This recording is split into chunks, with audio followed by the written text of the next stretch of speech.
नमस्कार प्यारे विद्यार्थियों, सुप्रभात। आप सब कैसे हो? तो आज हम चलिए एक बहुत ही इंटरेस्टिंग टॉपिक करने जा रहे हैं। आज हमारा जो पार्ट नंबर होगा वो 23 होगा। तो इसके अंदर हम आज जो टॉपिक करने जा रहे हैं कि परमाणुओं में, विभिन्न परमाणुओं की विभिन्न कक्षाओं में ऊर्जा स्तरों में इलेक्ट्रॉनों की संख्या किस प्रकार से हैं। तो आप इसको जो ये टॉपिक है आज जो शुरू करने जा रहे हैं, अगर आप इसको अच्छी तरह से देख लेते हो और इसको अच्छी तरह से कर लेते हो तो बहुत ही आपके लिए बहुत ही अच्छा होगा। तो शुरुआत करते हैं हम। उससे पहले हमारा एक टॉपिक आपसे हमने कल प्रॉमिस किया था कि हमने एक टॉपिक जो था वो करना था जो बहुपरमाणुविक यौगिकों के बारे में, कि उनकी संयोजकता कितनी होती है और किस प्रकार से बहुपरमाणुविक यौगिक कार्य करते हैं। तो देखिए बहुपरमाणुविक यौगिक कौन कौन से हैं। तो हम लिखेंगे यहाँ पे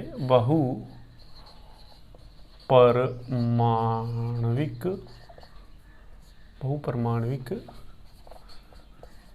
यौगिकों के सूत्र, ठीक है, वह संयोजकता, ठीक है, ये हम थोड़ी चर्चा करेंगे। तो देखिए हम इसके अंदर बात करते हैं बहुपरमाणुविक यौगिकों के सूत्रों की। तो अलग अलग प्रकार के जो यौगिक है उनके बारे में आज हम बात चर्चा करेंगे और आपको इस चैप्टर में काफ़ी सारी चीज़ें आपको क्या है कि समझ में आ जाएगी और आप बहुत सारे यौगिक कैसे बनते हैं जो धनायनों व ऋणायनों से मिलकर, उनके बारे में भी आपको इस चीज़ों के बारे में पता चलेगा। तो चलते हैं बहुपरमाणुविक यौगिकों के अंतर्गत कैसे हम शुरुआत करते हैं। देखो हम शुरुआत कर रहे हैं सबसे पहले हाइड्रोजन से। मान लो ये हाइड्रोजन है, हाइड्रोजन से शुरुआत करते हैं। और हाइड्रोजन की हमने जो है क्रिया करवाई, मान लो क्लोरीन से भी हम करवाएंगे, ऑक्सीजन से भी हम करवाएंगे, कार्बन से भी हम करवाएंगे, ठीक है। और उसके बाद में नाइट्रेट से भी हम इसकी क्रिया करवाएंगे NO3 से। और उसके बाद में हम इसकी क्रिया जो है PO4 से भी करवा देते हैं। मान लो PO4 से भी इसकी क्रिया करवा देते हैं। उसके बाद में हम इसकी क्रिया, यहाँ पे सल्फर लिखो, सल्फर से भी करवा देते हैं। अब देखो इसके अंदर इसकी संयोजकता कितनी है। ये धनायन है, इसकी संयोजकता है 1, ठीक है। और इन सब की संयोजकता कितनी है 1, इसकी 2, इसकी 2, इसकी 1, इसकी 1, इसकी 1 संयोजकता है। तो आप देखो इन सब की 1-1 है। अब आपको बताया था मैंने कि एक एक जिन की संयोजकता होती है उन पे 1 लगाना जरूरी नहीं, हमने इनको मिटा दिया। समझ में आ गई बात आपको?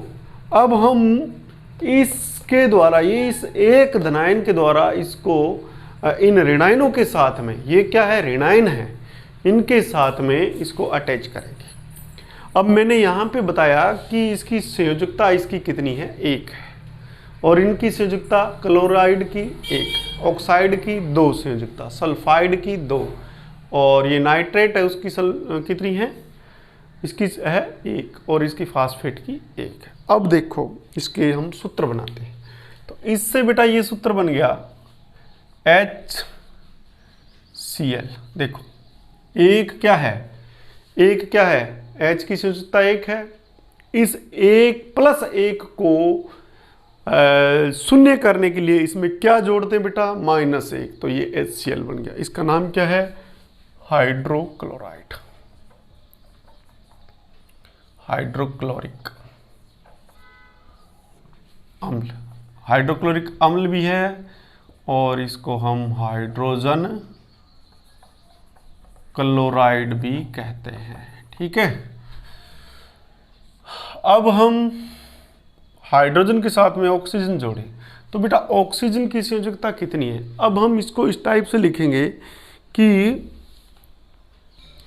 इसका चार्ज और इसका फार्मूला, इसको मैं अलग तरीके से लिख के बताऊँ। मान लो यहाँ पे हमने, पहले आप लिखोगे प्रतीक क्या है। देखो यहाँ पे हमने प्रतीक ले लिया हाइड्रोजन और यहाँ पे ले लिया बेटा ऑक्सीजन।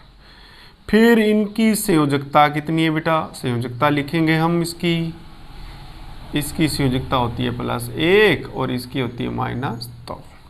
फिर हम फॉर्मूले का निर्माण करेंगे। इसका सूत्र कैसे बनेगा, तो इसका सूत्र ये बनेगा, जो ये है ये संयोजकता तो यहाँ आएगी और ये संयोजकता यहाँ आएगी। कहने का मतलब ये 1 है तो ये चीज़ यहाँ वाली 1 होगी, ये 2 है इसकी संयोजकता तो यहाँ वाली क्या होगी बेटा 2 होगी संख्या में। अब देखो इसके अंदर हमने ये तो बात लिख दी कि इनको पास पास में लिख दिया इस टाइप से, ये H है, लेकिन H कितने होंगे वो इसके पैर में लिखना बेटा, यह ध्यान रखना, और छोटा अक्षर लिखना है। ये देखो 2, H 2 होंगे और ऑक्सीजन कितना होगा 1 होगा। और आपको मैंने बताया 1 लिखने की ज़रूरत नहीं है, ये हो गया आपके जल, ये जल हो गया, ठीक है, हाइड्रोजन ऑक्साइड जल हो गया, ठीक है। तो ये आपके सामने यहाँ पे बन गया H2O। अब उसके बाद में बेटा बात करते हैं हम हाइड्रोजन की और सल्फर की। सल्फर में भी ऐसे ही होगा बेटा, हम यहाँ पे क्या लगा लेंगे, सल्फर लगा लेंगे और इसकी संयोजकता -2 ही है। तो अब इसको भी यहाँ पे क्या लगा देंगे, S लगा देंगे, तो इसका नाम क्या हो जाएगा हाइड्रोजन सल्फाइड। तो इसका ये हो गया जल और इसका हो गया हाइड्रोजन सल्फाइड, हाइड्रोजन सल्फाइड हो गया, ठीक है। इसका बनाएंगे तो बेटा ये एक ही है और ये लग जाएगा इस पे, तो ये बन जाएगा HNO3। बेटा एक बार दोबारा लिखते हैं इसको थोड़ा, HNO3। ये जो 3 ये पाव में जो गिनती लिखते हैं बेटा, ये आप थोड़ा छोटा अक्षर लिखना, ठीक है। तो इंग्लिश के अक्षर तो आप बड़े लिख सकते हो, लेकिन ये अक्षर थोड़े छोटे लिखना, HNO3। इसको बोलते हैं हाइड्रोजन नाइट्राइड, लेकिन इसको कहते हैं नाइट्रिक अम्ल, नाइट्रिक एसिड कहते हैं इसको, नाइट्रिक एसिड कहते हैं, ठीक है, HNO3 को। अब आ गया आपके पास H और PO4 की बेटा होती है संयोजकता 3। यहाँ पे एक गलत लिखी है मैंने, 3 होती है। तो देखो बेटा अब इसको लिख के देखते हैं, ठीक है। पहले लिख लो आप, क्या लिखोगे, प्रतीक लिख लेते हैं हम। आपको फार्मूला बनाना सिखाता हूँ। प्रतीक लिखते हैं, प्रतीक यहाँ पे हाइड्रोजन है, यहाँ पे फॉस्फेट है, PO4 है, और बेटा फिर यहाँ पे इसकी लिख लेते हैं संयोजकता, संयोजकता वैलेंसी। संयोजकता यहाँ पे इसकी 1 होती है, इसकी -3 होती है। आपको पता है कि ये जो संयोजकता है ये इनकी गिनती बताएगी भी, इसके कितने आएंगे, 3 लिखने हैं, और ये जो इसकी संयोजकता है ये बताएगी ये कितने आएंगे। तो आप लिखोगे H3 और PO4, H3PO4, ठीक है ना। इसको बोलते हैं फॉस्फोरिक अम्ल, ये फॉस्फोरिक अम्ल है, तो इसको फॉस्फोरिक एसिड्स भी कहते हैं, फॉस्फोरिक एसिड, ठीक है बेटा। ये फॉस्फोरिक एसिड्स हो गया,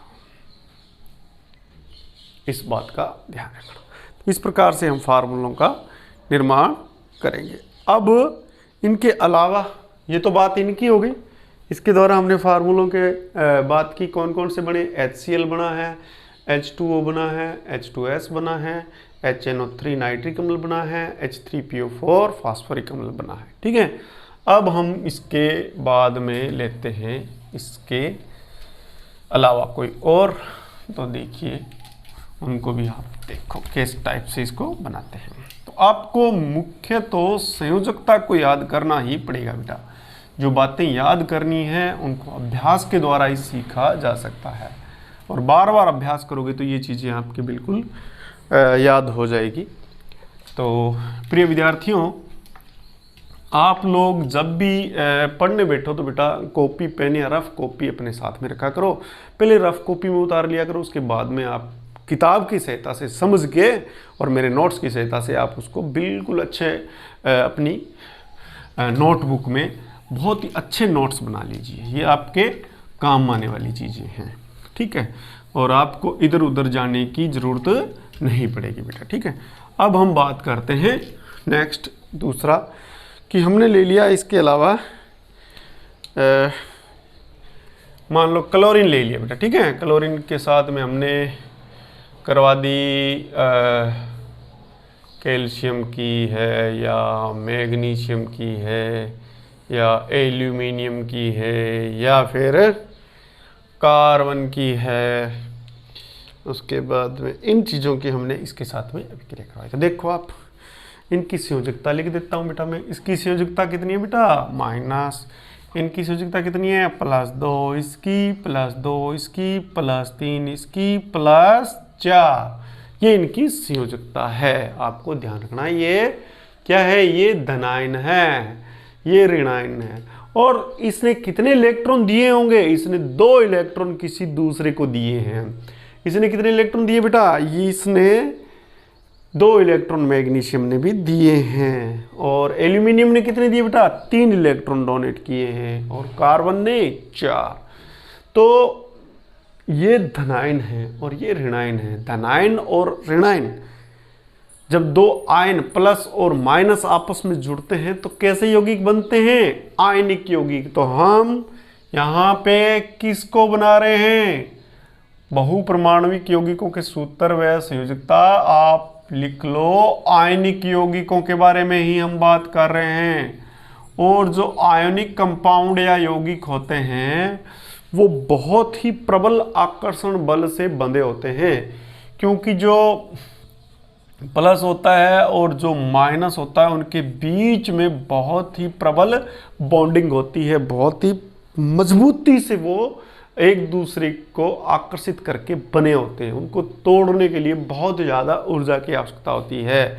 एग्जाम्पल के तौर पे सोडियम क्लोराइड प्लस और माइनस के बीच में बहुत ज़्यादा, आप नमक देखते हो साधारण नमक किस प्रकार से बना होता है, ठीक है।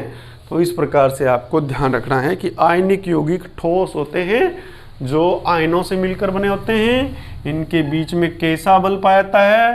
प्रबल विद्युत आकर्षण बल पाया जाता है, जिसको तोड़ने के लिए बहुत ज़्यादा ऊर्जा की आवश्यकता होती है।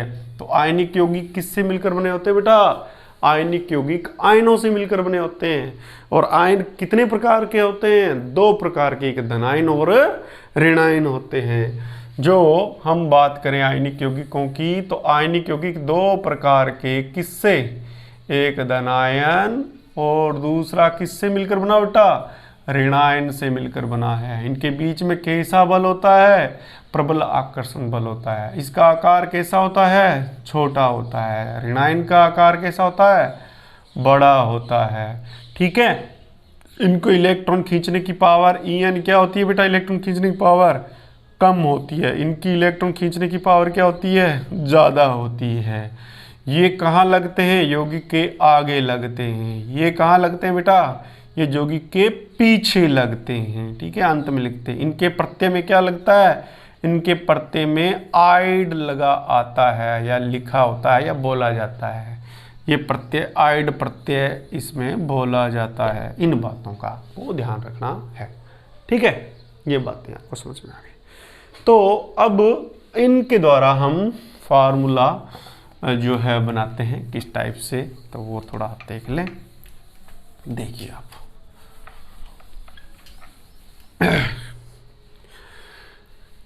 लो प्यारे विद्यार्थियों, हम लेते हैं कैल्शियम को। तो कैल्शियम आगे जुड़ेगा। ये लो जी, कैल्शियम आगे जुड़ गया बेटा। इसकी कितनी संयोजकता है? 2। तो कितने इसको उदासीन करने के लिए कितने क्लोराइड आयनों की जरूरत पड़ेगी? 2 की। तो बेटा यहाँ पे लिख लो CCl2।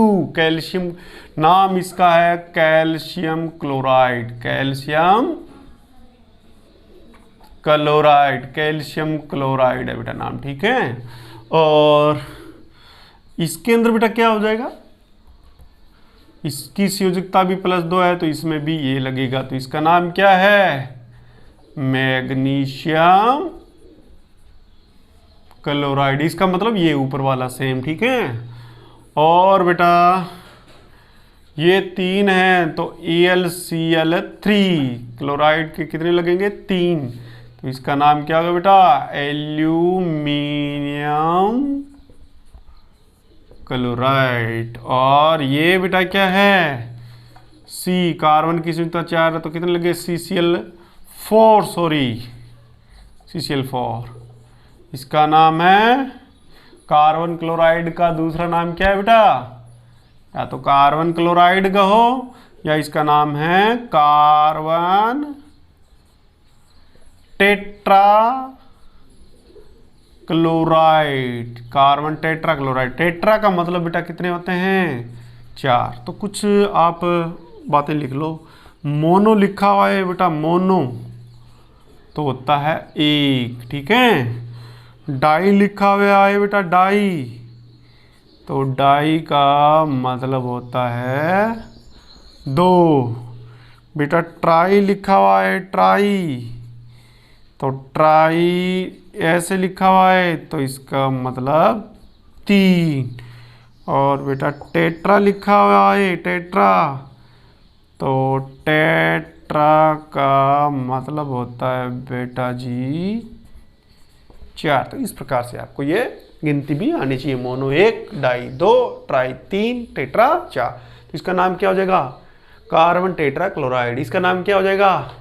Aluminium trichloride. इसका नाम मैग्नीशियम डाई क्लोराइड। इसका नाम कैल्शियम डाई क्लोराइड। ऐसे आप बोलोगे, ठीक है। तो इस चीज़ों का आप ध्यान भी रखना। तो इससे हमने काफ़ी सारी चीज़ें बनाई आयनिक सूत्र। अब और भी हम बनाते हैं कुछ और भी। तो इस प्रकार से आपको ये सूत्र भी समझ में आ जाएंगे कि ये किस प्रकार से सूत्र बने हुए हैं। देखिए आप,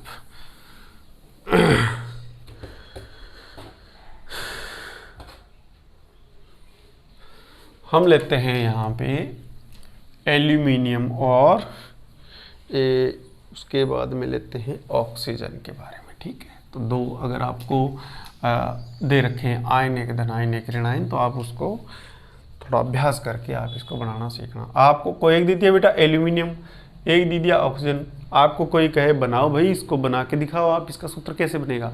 हमें याद सिर्फ एक ही चीज़ करनी है बेटा, वो क्या है? इसकी संयोजकता कितनी है और इसकी संयोजकता कितनी है, हमारा काम बन जाएगा। हम पहले क्या लिख दिए? हमने पहले क्या लिख दिया बेटा? हमने पहले लिख दिया इस पे कि इसका प्रतीक क्या है, फिर हम इसकी संयोजकता लिखें। लो की संयोजकता बेटा, इसकी संयोजकता 3 है, और सॉरी इसकी संयोजकता 3 है, इसकी संयोजकता 2 है। अब ये इधर लिखा जाएगा तो आप लिख दो चाहे, इसमें दिक्कत क्या है। आपने लिख दिया एल्यूमिनियम कितने आएंगे? 2 आएंगे। ऑक्सीजन ये 3 लिखना है, तो ऑक्सीजन कितने आएंगे? 3 आएंगे। तो इसको बोलते हैं एल्यूमिना या एल्यूमिनियम ऑक्साइड। एल्यूमिनियम ऑक्साइड आ गया, ठीक है। इसका नाम क्या है? Aluminium oxide, Al2O3 aluminium oxide, aluminium oxide है, ठीक है जी। ये जी एल्यूमिनियम ऑक्साइड, ओके बेटा। अब हम चलो एक फार्मूला और बनाते। चलो, आपको एल्यूमिनियम लिख दिया और सल्फेट लिख दिया। हमें इसकी संयोजकता का पता होना चाहिए। इसकी संयोजकता है 3 और इसकी संयोजकता है 2। बिल्कुल आसान काम है, कोई ज़्यादा मुश्किल है नहीं कि ये 2 यहाँ पे लगाने, तो आप लगा दो, यहाँ पे लिख दो ये एल्यूमिनियम है 2, सल्फेट कितने बेटा? 3। तो अब 3 तो आएंगे नहीं, तो अब क्या किया जाएगा? तो हम क्या करेंगे, सल्फेट ऐसे लिख के फिर यहाँ पे लगाएंगे 3, तो ये बन जाएगा एल्यूमिनियम सल्फेट। अब सर को सर ये तो बहुत कॉम्प्लिकेटेड है, बिल्कुल आसान है, ऐसा कुछ नहीं है। देखो इसको कैसे समझते, देखो बेटा इसमें देखो, अगर मैं बेटा यहाँ पे देखूं और इसको हम दोनों आयनों को समान करना चाहते हैं, तो इसको इस -2 को किससे गुणा करें और इस +3 को किससे गुणा करें कि ये क्या हो जाए बेटा बराबर। तो इसको तो हम कर देंगे 2 से गुणा, ठीक है, और इसको किससे कर देंगे बेटा 3 से गुणा। तो ये हो जाएगा प्लस के 6 और ये हो जाएगा माइनस का 6। प्लस का और 6 और माइनस का 6 एक दूसरे को काट के पूरे ओवरऑल जो यौगिक बनता है उस पर चार्ज कैसा हो जाता है, उदासीन होता है कि नहीं। इन बातों का आप ध्यान रखना। अब हम क्या करते हैं, जो एल्यूमिनियम है उसको लिख देते हैं और जो सल्फेट है उसको लिख देते हैं, ठीक है। अब जो इसके आगे कितने का गुणा किया बेटा, इसके आगे हमने कितने का गुणा किया था 2 का, तो आप यहाँ पे लिख दो 2। और इसके आगे कितने का गुणा किया बेटा 3 का, तो अब 3 सीधा तो यहाँ पे लगा नहीं सकते, नहीं तो 43 लिखा जाएगा, इसलिए इसको ऐसे करके यहाँ पे 3 लगाते हैं। समझ में आ रही बेटा। तो इस प्रकार से आपको एल्यूमिनियम सल्फेट का फार्मूला भी आ जाता है, aluminium sulphate, aluminium sulphate. Okay, इसी प्रकार आप देखो बेटा, कुछ फार्मूले और बता देता हूँ मैं आपको, आप घर से इनके फार्मूले बना के लाना। कैल्शियम +2, और मैं कुछ का होमवर्क आपको दे देता हूँ, इसका आप ऑक्सीजन के साथ में बनाना, और उसके बाद में है आपके सोडियम +1, इसका आप बनाना एक तो नाइट्रेट के साथ में बनाना बेटा, और दूसरा सल्फेट के साथ में बना के लाना आप, ठीक है। उसके बाद में एक और कार्बोनेट के साथ में भी आप इसको बना के लाओगे, ठीक है। इसको 3 चीज़ों में जोड़ के इसके साथ बना के लाना, इसका एक के साथ बना के। तीसरा और ले लेते हैं कैल्शियम, कैल्शियम का आप हाइड्रोक्साइड के साथ में जोड़ के बनाना और कार्बोनेट के साथ में जोड़ के बनाना, ठीक है। ये बना के लाना आप कल, ये आपका होमवर्क है, आप इसको कॉपी में करके मेरे को कल इसका कमेंट बॉक्स में इसका उत्तर भी देना। तो इस प्रकार से आपका ये जो है कि किस प्रकार से हम जो है बहुपरमाणविक आयनों के रासायनिक सूत्र या यौगिक बनाते हैं, इसका आपको पता चल गया है। तो अब अपना जो नेक्स्ट टॉपिक रहेगा कल बहुत ही इम्पोर्टेंट टॉपिक आने वाला है, जो आपको बताएगा कि इलेक्ट्रॉनिक विन्यास के बारे में थोड़ा सा दौरान होगा। उसके बाद में कि तत्वों में कितने प्रोटॉनों की संख्या, परमाणु क्रमांक कितना है उसका। दूसरी बात, इसके अंदर हम बात करेंगे कि इनका द्रव्यमान संख्या क्या होती है और द्रव्यमान कितना है, वो भी हम कुछ लगभग 20 या 30 तक तत्वों के उनको लिखना चाहते हैं और आपको याद करवाना चाहते हैं। तो प्रिय बच्चों, आपके लिए थोड़ा सा होमवर्क भी मैं शुरू कर रहा हूँ, तो नेक्स्ट क्लास में आपको होमवर्क दिया जाएगा। आज के लिए थोड़ा सा ही होमवर्क है, इतना सा होमवर्क आपको दिया है। मेरे को कमेंट बॉक्स में लिखना जिन बच्चों ने होमवर्क किया है, और आपको अगर ये समझ में आया तो भी इसकी प्रैक्टिस जरूर करना, ठीक है। तो प्रिय विद्यार्थियों, आपको ये वीडियो कैसा लगा? अगर आपको ये वीडियो अच्छा लगा तो प्लीज़ लाइक करें और शेयर भी करें अपने दोस्तों में, ताकि ज़्यादा से ज़्यादा इसका फ़ायदा प्रत्येक बच्चे तक पहुँचे जो बच्चे अभी पढ़ाई शुरू कर रहे हैं। और कुछ विद्यार्थी जिनका बोर्ड का एग्ज़ाम बहुत ही बढ़िया आया, उनके रिजल्ट बहुत अच्छे आए हैं। मेरे को इसके बारे में कल मैसेज भी मिले हैं, उन्होंने मैंने उनको विश भी किया है, बधाई भी दी है। तो मैं चाहूँगा आप लोग भी इसमें शामिल हो और आने वाला जो आपका रिज़ल्ट है बहुत अच्छा आए। आप भी खुश हो के मेरे को कमेंट करो। तो जो बच्चे नए हैं, जो विद्यार्थी कंपटीशन की तैयारी कर रहे हैं, उनके लिए मेरी शुभकामनाएं हैं। वो गुजारिश करूँगा कि वो मेरा चैनल अगर नए हैं तो सब्सक्राइब कर लें, बेल आइकन को दबा लें, ऑल पे क्लिक कर लीजिए, जिससे आने वाले न्यू वीडियो आपके साथ पहुँचते रहेंगे। तो मिलते हैं प्रिय विद्यार्थियों नेक्स्ट वीडियो में, तब तक के लिए कीजिए इंतज़ार। जय हिंद, जय भारत, नमस्कार।